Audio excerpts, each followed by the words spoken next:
Welcome to the Growing in Love for Life podcast, where it's all about saving and strengthening your marriage and creating the relationship you really deserve and want to have. And now, from growinginloveforlife.com, relationship and marriage coach and best-selling author, your host, Liam Naden.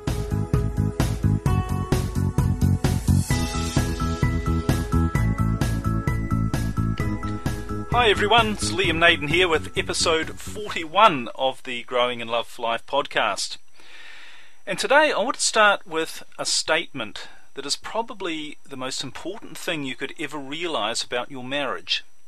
And that is that the relationship you have with your spouse or your intimate partner is nothing more or less than a reflection of the relationship you have with yourself. Now I just want to repeat that. The relationship you have with your spouse or intimate partner is nothing more or less than a reflection of the relationship you have with yourself.